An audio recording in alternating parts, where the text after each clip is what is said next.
Bem-vindos a mais um programa Maçonaria na Sociedade. Eu sou Álvaro Crovador, grande secretário de Educação e Cultura do Grande Oriente do Brasil, Paraná. Já comentamos aqui, programas passados, que a maçonaria ela tem diversos braços que auxiliam na nossa formação e nas assistências sociais que a maçonaria prega e faz para toda a sociedade. Um desses braços é a fraternidade feminina. Então hoje, para conversar com vocês, eu trouxe a Penha Socher, que é a presidente da Fraternidade Feminina do Grande Oriente do Brasil, Paraná. Seja bem-vinda, Penha. Obrigada. Obrigada, professor Álvaro. É, assim, uma honra, né, ter sido convidada para esse programa.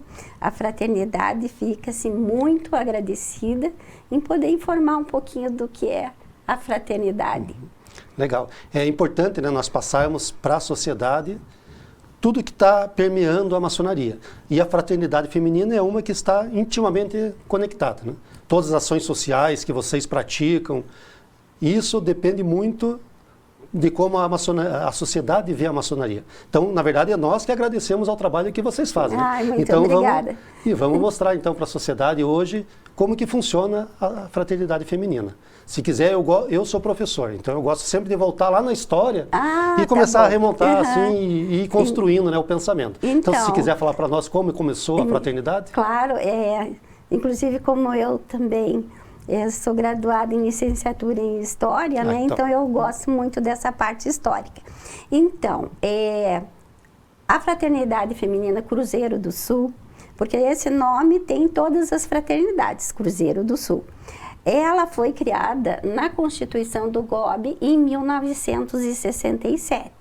Então, a partir dessa data que passou a ser formalizada. Nós temos um estatuto, uniforme, nós temos o bottom, né? Temos a carteirinha que hoje com a tecnologia e a sustentabilidade a gente pretende colocar tudo menos papel possível, né? Então a carteirinha é virtual agora. Então nesse propósito, né, da inclusão das mulheres no apoio à maçonaria, como mesmo você falou, nós somos uma entidade paramaçônica, ou seja, uma entidade que é um complemento, um apoio e esse braço da maçonaria que ela faz a integração, né, e a interação dessa família gobiana e, consequentemente, da família fora do GOB, que nós somos uma família em sentido amplo, né? Então você falou que foi criada lá em 1967 no Grande Oriente do Brasil. No Grande Oriente do Brasil, isso. A gente sabe que a maçonaria no mundo ela tem várias paramaçônicas atreladas. Isso. Então essa fraternidade feminina é do Grande Oriente do Brasil. Ela não é universal, ela é nacional. Não é nacional. Ela é nacional. Nós temos outras paramaçônicas, né? Que as pessoas conhecem, que são os Demolês, Filhas de Jó, Arco-Íris, né? De jovens. Eu acho que falei as três, né? E os APJistas. Os APJistas. Só que os APJistas também foram criados pelo GOB. Então, o que é paramaçônica do GOB é a fraternidade feminina e a ação paramaçônica juvenil, que são para meninos e meninas durante uma idade de 7 a 21 anos. Que também comemorou os 41 anos esse mês, agora dia 15 de abril. Então, são essas duas paramaçônicas do GOB que fazem todo o apoio, né, na nossa família gobiana. Você veja, é a maçonaria brasileira inovando também, né? Porque Sim, são elementos que não existem em outros países. Não existem. Eu já comentei em outros programas que tivemos um evento internacional aqui ano passado, onde tivemos alguns americanos aqui presentes. Exato. Foi da Arco-Íris, tinha mais de 1000 meninas, né? Mas essa ordem, ela é uma ordem internacional, bem como os Demolês também, é uma ordem internacional. E depois a gente fez um outro evento do Arco Real, dos maçons, e aí nós chamamos os APJistas para fazer a entrada das bandeiras nacional e dos estados que estavam participando. Isso. E daí Arco-Íris, só meninas. Demolei, só meninos. E a PJista é mista. É mista, e né? Aí, quando eles entraram com a bandeira,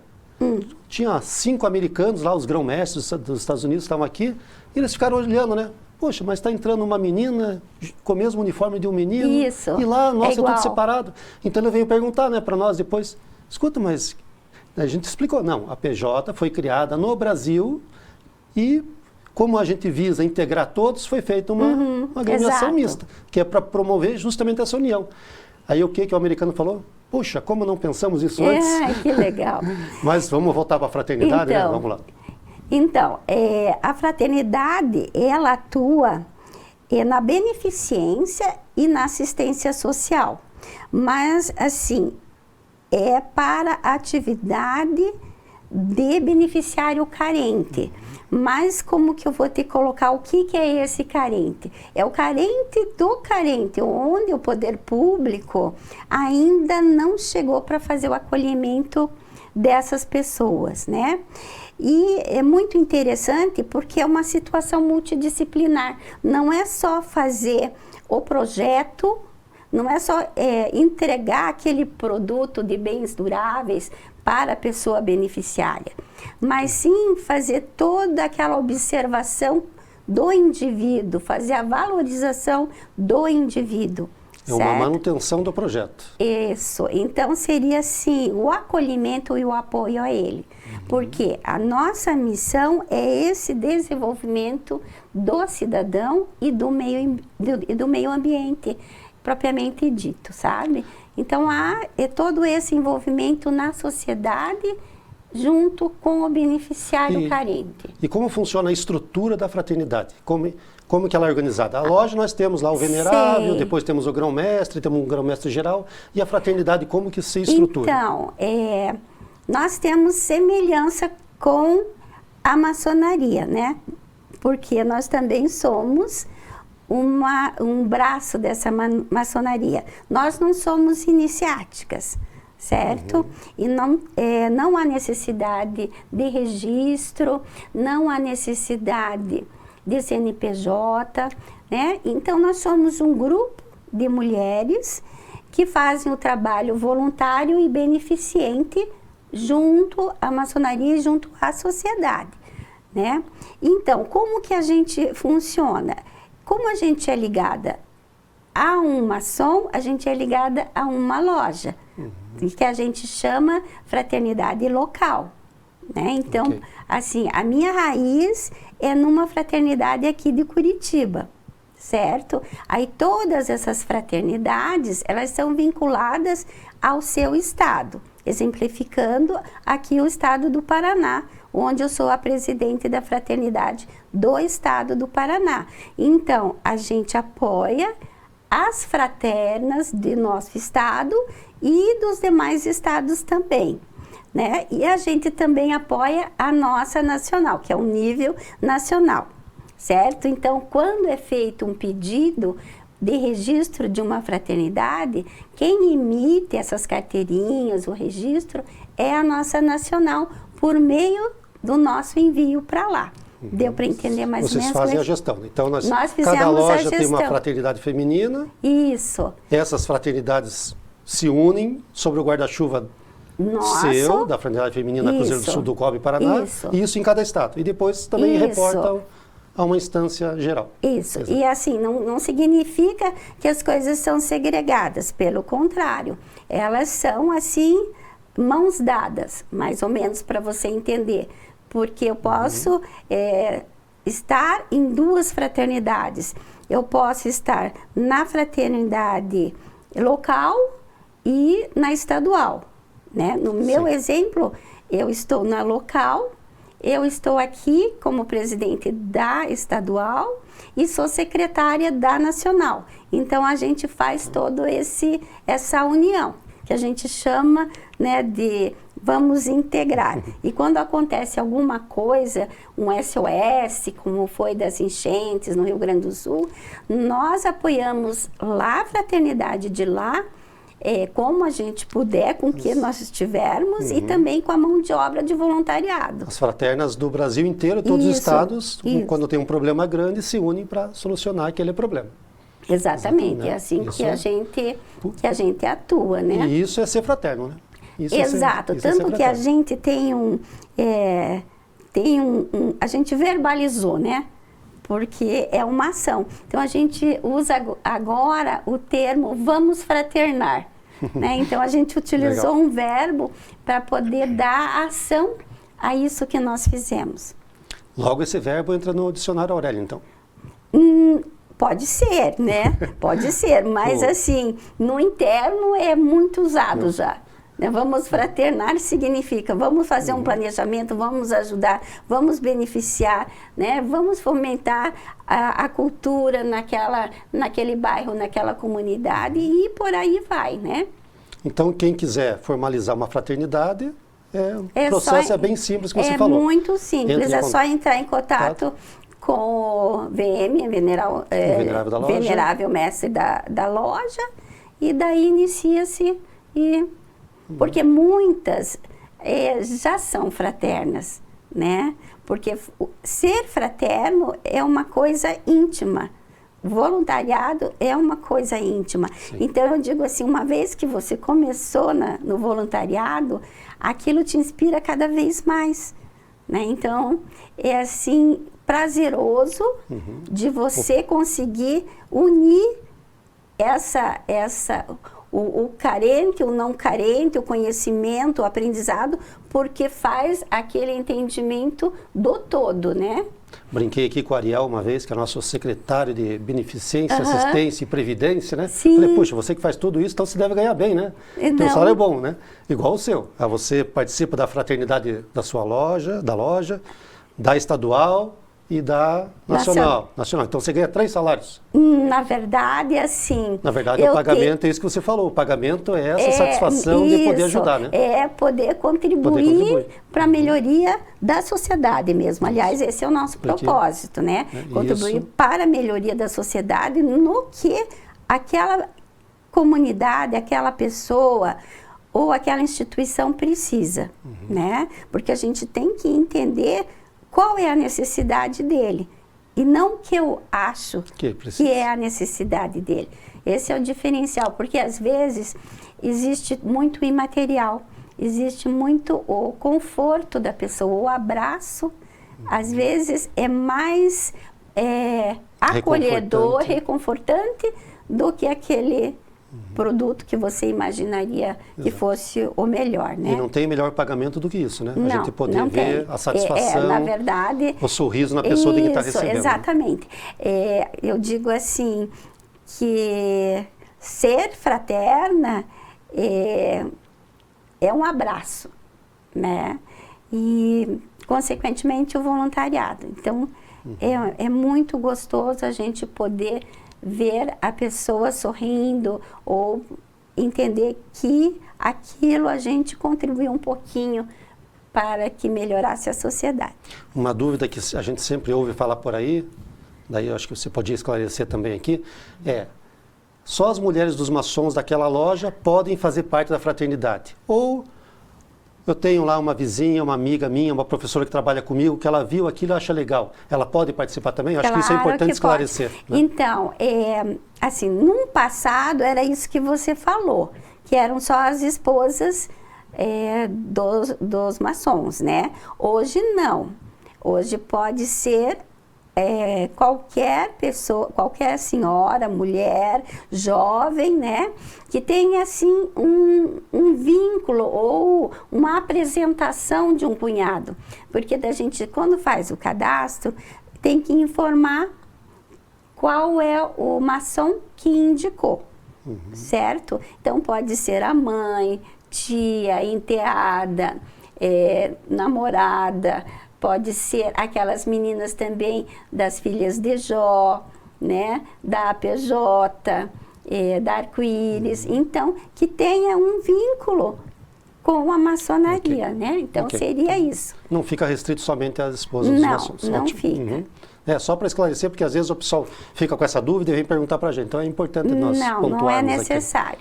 Não mais. E Agora me diga uma coisa, de onde é que vocês tiram dinheiro para fazer essa filantropia, para poder ajudar quem está carente, que está necessitado? Como que a gente faz isso, né? Então, a gente tem um planejamento, né? A gente começou com um planejamento já na gestão passada, né? E a gente fez uma atualização nessa gestão que vai de 2023 a 2027, aqui no estado do Paraná, e lá na Nacional é um ano a mais. Então, lá eu fico mais um ano, que é até 2028. Então, a gente sempre consegue apoio dos nossos cunhados. Graças a Deus, eles nos apoiam muito. Nós temos parceria com empresas que são do bairro, pode ser pequena empresa, média empresa, que abraçam a nossa causa, né? Então, a gente vai fazer as nossas visitas e solicitações por meio de bazar, por meio de festa, por meio de chás, café, festa junina, né? E assim a gente vai conseguindo esses valores. E basicamente são as doações mesmo, né? O que eu queria dizer que nós trabalhamos de uma forma muito responsável.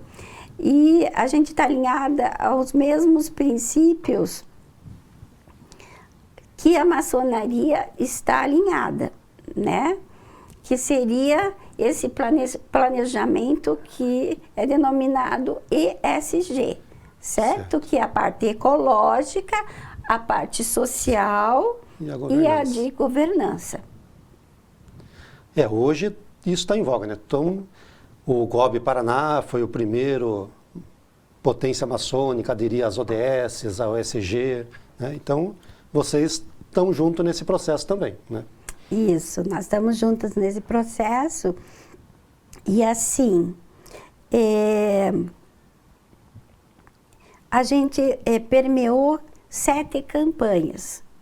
Essas 7 campanhas são para dar um norte, como que a gente vai efetivar o nosso trabalho. 7 campanhas, que você fala assim, tipo a nível nacional. Então, nesse ano, vamos trabalhar esses 7 aqui, cada uma por um período, é isso, mais ou menos? Isso. Então, nós temos essas 7 campanhas que as fraternidades vão trabalhar conforme a sua cultura. Mas tem algumas que elas são gerais, né? Uma delas é o SOS. Esse SOS são justamente para socorrer aqueles que sofreram de crise de saúde e problemas climáticos, que nós tivemos muito o ano passado, né? Esses problemas climáticos aqui em Santa Catarina, no Rio Grande do Sul e tudo mais. As enchentes que nós tivemos. Isso. Primeiro começou em Santa Catarina, depois passou o Rio Grande do Sul, isso, até Paraná foi afetado, então demandou bastante trabalho, né? Exatamente. Então, a gente fez, assim, o que era mais necessário, né?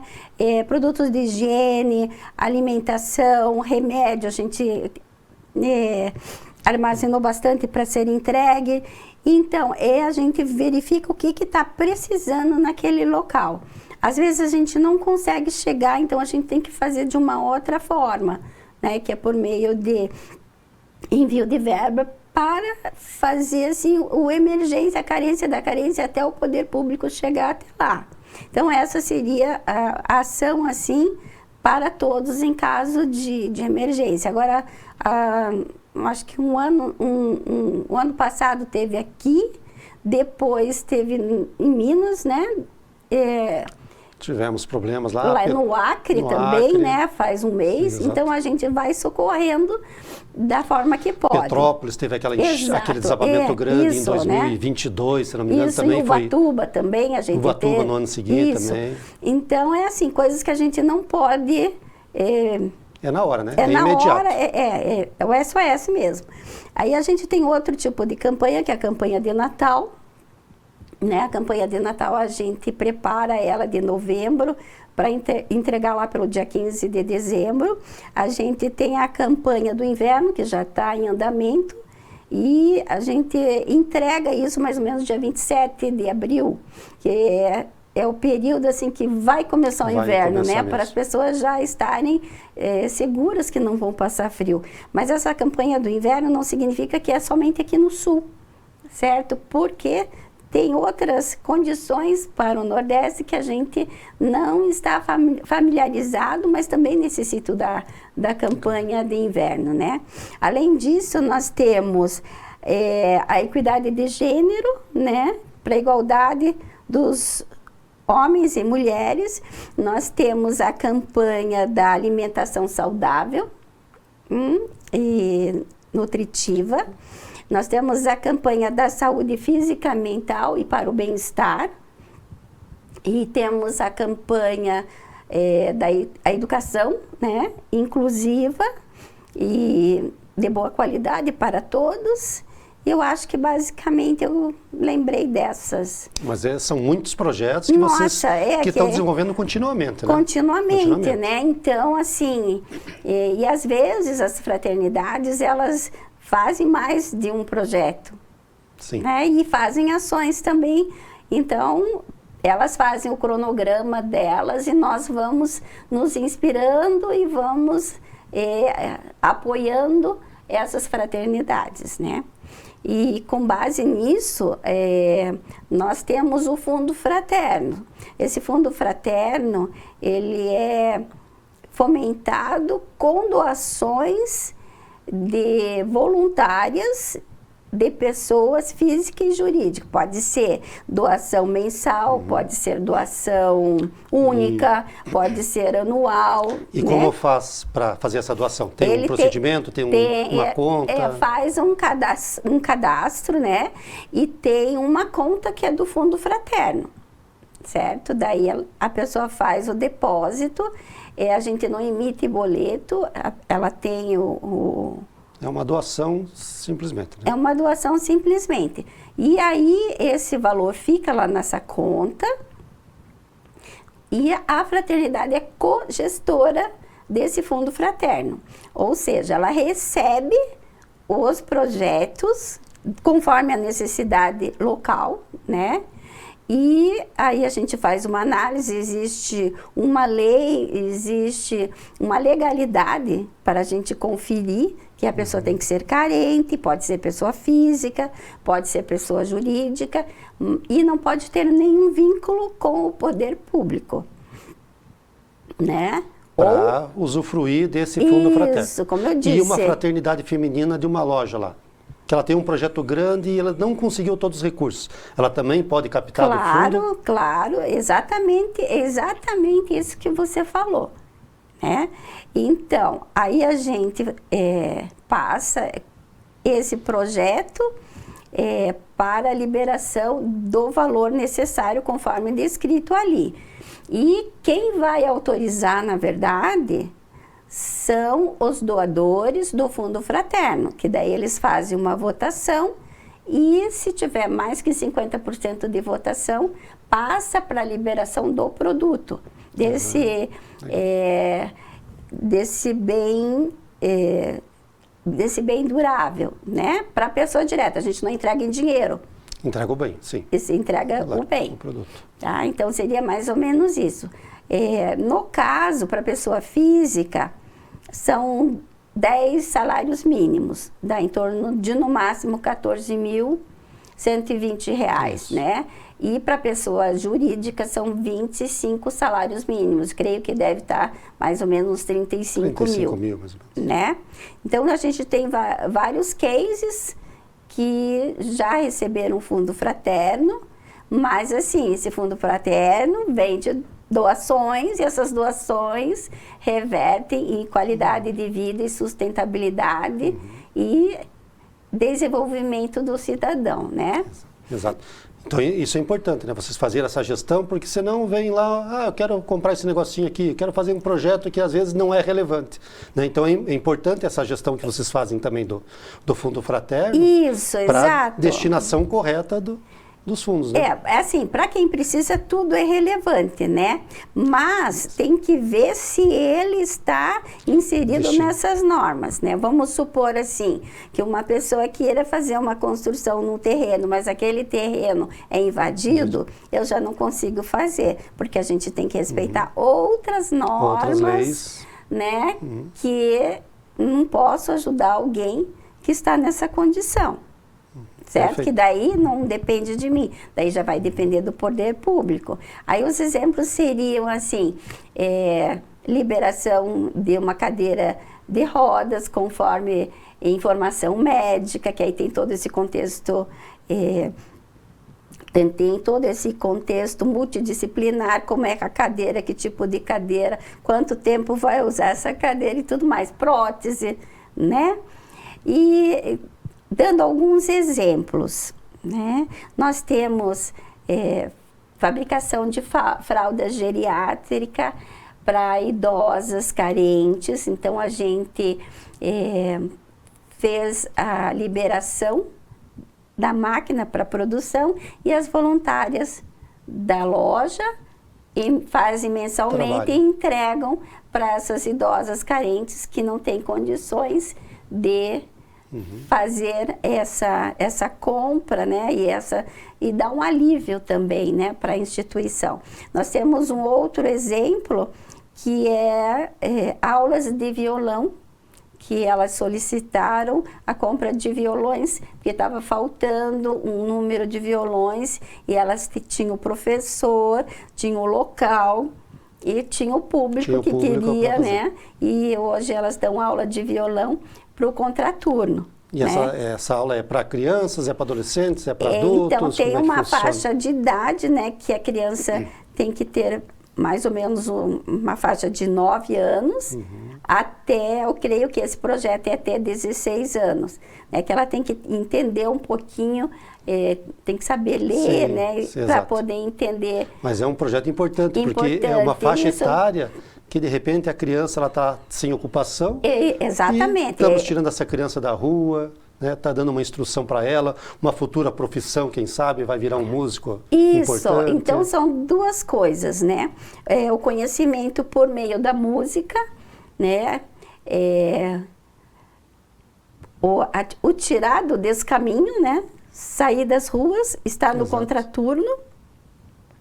A criança aprende a se viver em equipe, em comunidade, aprender e se vincular numa nova cultura, né? Porque muitas não têm a condição de ter um violão, de aprender o que é uma partitura. Então, isso é um desenvolvimento que vai melhorar ela também na sua atividade escolar.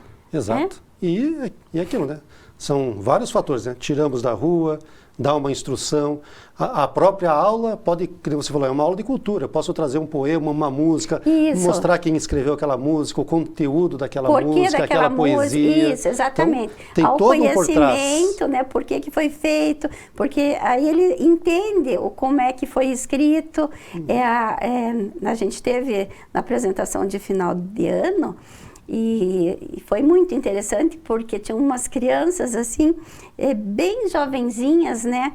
E daí eu perguntei o símbolozinho ali do que era aquela nota, e ela me disse, já sabia a teoria, né, da música. Quer dizer, isso foi um aprendizado, né? A gente conseguiu levar esse conhecimento e ela transformou numa coisa que ela nunca vai esquecer, que são essas notas que ela aprendeu naquele dia, e aquele dia ela pôde dar uma apresentação para os pais, para os amigos. Isso é muito gratificante, né? Esse é o que nós falamos, né? Esse é o pagamento que nós recebemos, né? Ver a felicidade dessa pessoa que recebe. Eu fiquei muito impressionada que essa turminha ali não tinha 6 meses e elas já conseguiram tocar a música e informar quais eram as notas musicais, né? Então, isso que é a coisa interiorizada. Ela aprendeu e isso nunca mais... Ninguém tira dela. Ninguém tira dela, né? Conhecimento aprendido. Isso. E fora a parte cultural, nós temos aula de de balé, né, que também é para crianças carentes, que envolve todo o entorno. Mas nessa aula há outras características, eles ensinam como arrumar o cabelo, como escovar os dentes, certo? Para poder fazer uma apresentação. Então, como é que tem que estar o uniforme. Então, existem vários outros fatores que nos encantam em ver esses projetos, né? E, assim, além dessa parte cultural, tem a escola para os jovens que querem entrar no vestibular, né? Fazer o Enem, também existe. Ensinar redação. Temos projetos espalhados aí pelo Paraná inteiro, pelo Brasil agora, inteiro. Sim, a parte de cultura, tem o coral, né?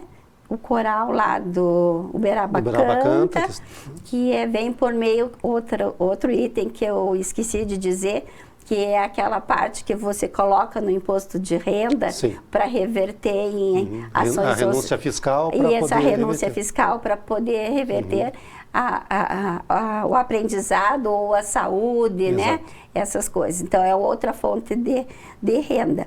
E nós atuamos muito na parte de saúde também, né? Que, como o absorvente fraterno, que é lá de Vila Velha, que elas produzem mais ou menos uns 1.000 absorventes mês e entregam para as meninas carentes da cidade lá de Ponta Grossa, né? Temos as fraldas, temos o cuidado em creche lá da Fraternidade de Paranaguá, da loja Perseverança. Isso, e também temos a casa de acolhimento para idosos deles também, que tem mais ou menos umas 90 a 100 idosos, tanto homens quanto senhoras, né? Então, assim, a base mesmo é a filantropia, e eu queria te dizer que tem umas coisas, assim, bem diferentes. Tem um case lá de Toledo, que elas fizeram um projeto para conscientização e conhecimento da adoção de crianças e adolescentes. Como é que faz esse processo? Quem são as crianças, sabe? O bebezinho, o mais velhinho, sabe? Para fazer toda essa conscientização.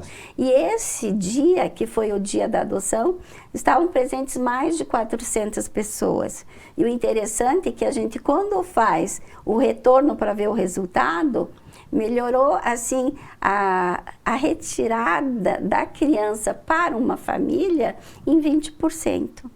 Então, assim, é muito bom, né?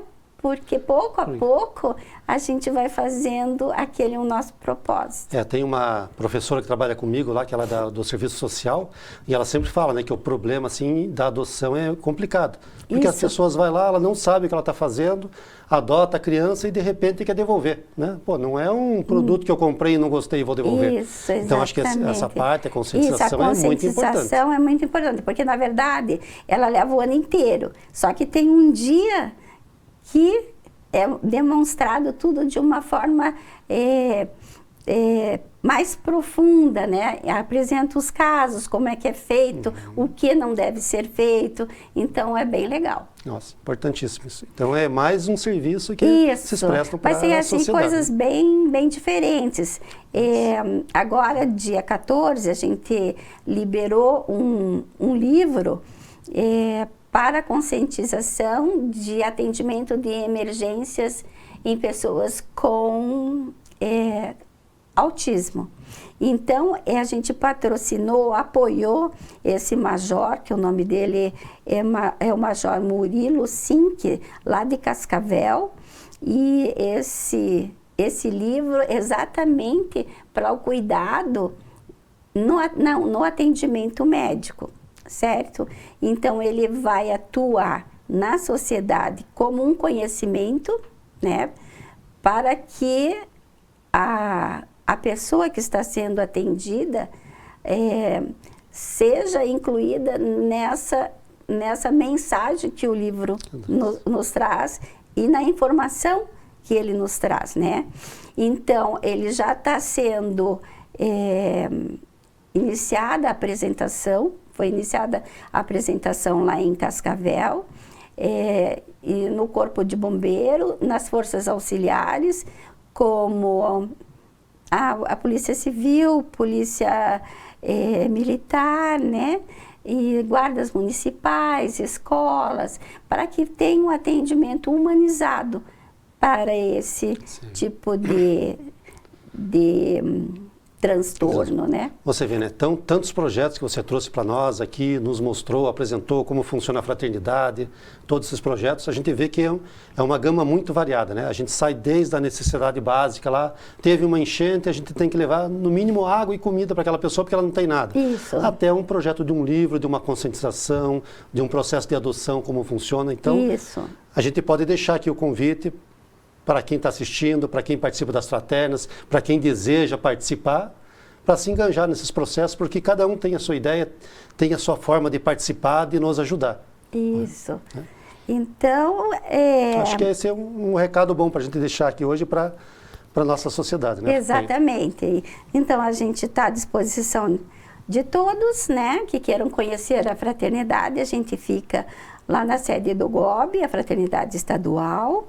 Se querem conhecer melhor e trabalhar como voluntários ou também como voluntários doadores, a gente está à disposição, né? E qualquer coisa, estamos lá para fazer qualquer tipo de informação. No site do GOB, gob.org, gob-org.br, é isso? Isso. Eu nunca lembro direito o site, a gente digita lá, ele já aparece. Mas no site do GOB Paraná também tem o link da Fraternidade Feminina para poder entrar em contato. Aí já cai direto lá com a Penha, com o pessoal que trabalha junto. Tá bem fácil. A todos que estão nos assistindo que quiserem entrar em contato, por favor, acessem lá o site do GOB Paraná, procurem Fraternidade Feminina e vai chegar nas mãos da Penha, né, a solicitação, a dica, o auxílio que vocês querem e precisam.